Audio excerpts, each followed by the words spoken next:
Good morning everybody. Optimal success trajectory की online classes में आपका स्वागत है।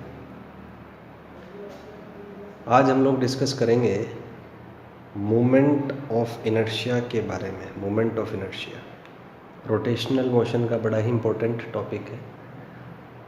तो मान लीजिए हमें किसी बॉडी को रोटेट कराना है, प्योर रोटेशनल मोशन उसको परफॉर्म कराना है।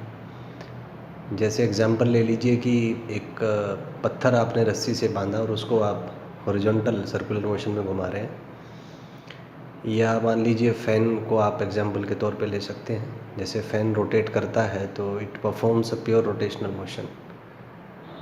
तो इन सब मोशंस के लिए we define something as moment of inertia. Inertia आपको पता ही होगा कि इनर्शिया वो प्रॉपर्टी है मैटर की जिसकी वजह से मैटर अपनी स्टेट में चेंज का अपोज करता है। जितना ज़्यादा जिस बॉडी का इनर्शिया होगा उसको रोटेट कराना उतना ही मुश्किल होगा। तो मान लीजिए कि आपको दो बॉडीज़ को रोटेट कराना है। एक मान लीजिए कि दरवाज़ा है जो लकड़ी का बना हुआ है, दूसरा दरवाज़ा लोहे का बना हुआ है। आपको दोनों को रोटेट कराना है, तो किसे रोटेट कराना आसान होगा?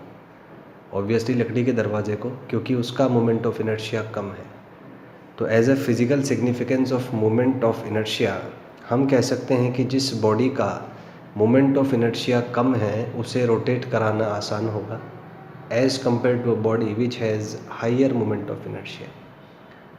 तो इसी का हमारा टॉपिक है। इसके बारे में कुछ स्टैंडर्ड इन्फॉर्मेशन आपको देंगे। The first thing is it is a scalar और टेंसर क्वांटिटी। टेंसर एक्चुअली आपके सिलेबस से बाहर है, क्योंकि आपका जो एग्ज़ाम है उसमें टेंसर क्वांटिटीज़ के बारे में नहीं पूछा जाता। लेकिन कई बार एग्ज़ाम में या किसी स्टडी मटेरियल में यदि कॉन्सेप्ट हो तो पहले तो आप चूज़ करेंगे, अगर स्केलर और वेक्टर में ऑप्शंस हैं तो स्केलर आप चूज़ करेंगे। लेकिन यदि टेंसर भी है तो tensor will be more appropriate. मैं फिर दोबारा रिपीट करूँगा अपनी बात। मोमेंट ऑफ इनर्शिया के लिए अगर कोई पूछे कैसी क्वांटिटी है तो ये स्केलर या टेंसर क्वांटिटी होती है, फिजिकल क्वांटिटी। यदि स्केलर और वेक्टर दो ही ऑप्शन हैं तो उसमें आप स्केलर लिखेंगे, और यदि तीनों ऑप्शन हैं तो उसमें tensor will be more preferred. Next point is it is represented by I. इसको हम आई सिंबल से प्रेजेंट करते हैं। Next and third most important point is it is defined about given axis of rotation। ये axis के about define होता है। ये चेंज हो जाता है if axis of rotation is changed. यदि आप एक्सिस ऑफ रोटेशन को चेंज कर दें तो मोमेंट ऑफ इनर्शिया भी चेंज हो जाएगा। जैसे यहाँ पे एग्जांपल हमने लिया है, ये मान लीजिए इसका एक्सिस ऑफ रोटेशन है, तो यहाँ से मास पॉइंट मास m है, इसका जो परपेंडिकुलर डिस्टेंस है एक्सिस ऑफ रोटेशन से, दिस डिस्टेंस इज r। तो सर्टेनली अगर आप इस एक्सिस को थोड़ा सा चेंज कर दें, इसको लेफ़्ट या राइट में शिफ्ट कर दें, तो जाहिर सी बात है डिस्टेंस चेंज होगा, तो उसके अकॉर्डिंग मोमेंट ऑफ इनर्शिया भी चेंज हो जाएगा। Next point is for a point mass m। Point mass यहाँ पे ध्यान दीजिएगा। पॉइंट मास m के लिए इट इज़ डिफाइंड बाय, तो मान लीजिए कोई पॉइंट मास m है जो प्योर रोटेशनल मोशन में है। सर्कुलर मोशन में हम कह सकते हैं कि एक एक्सिस ऑफ रोटेशन के अबाउट ये प्योर सर्कुलर मोशन परफॉर्म कर रहा है, और इस पॉइंट मास का एक्सिस ऑफ रोटेशन से जो परपेंडिकुलर डिस्टेंस है, आप देख सकते हैं ये परपेंडिकुलर है, ये एंगल 90 डिग्री होगा।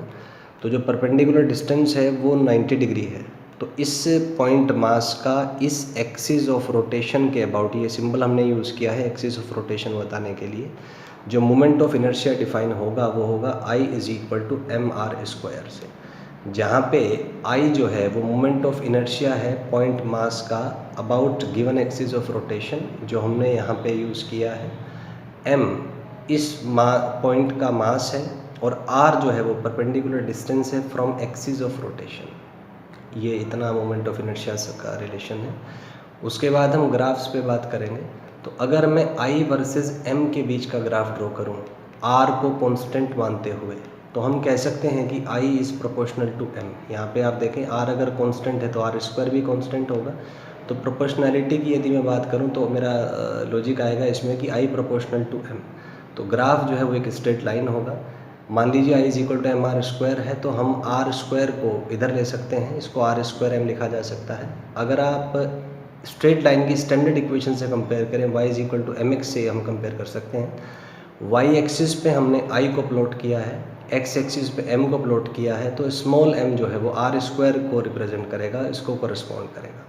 तो हम कह सकते हैं कि जो स्मॉल एम है वो आर स्क्वायर के इक्वल होगा, जो कि टेन थीटा के इक्वल होगा, जिसको हम स्लोप ऑफ ग्राफ भी कहते हैं। तो ऐसा एक ग्राफ आएगा, ये रिजल्ट आप याद रखें, जिससे आप क्वेश्चन ईजिली सॉल्व कर पाएंगे। अगर हम आई वर्सेस आर के बीच ग्राफ ड्रॉ करें तो m कांस्टेंट पे i proportional to r square होगा। इसका मतलब i और r के बीच का जो ग्राफ है that will be a parabola. Thank you and have a nice day.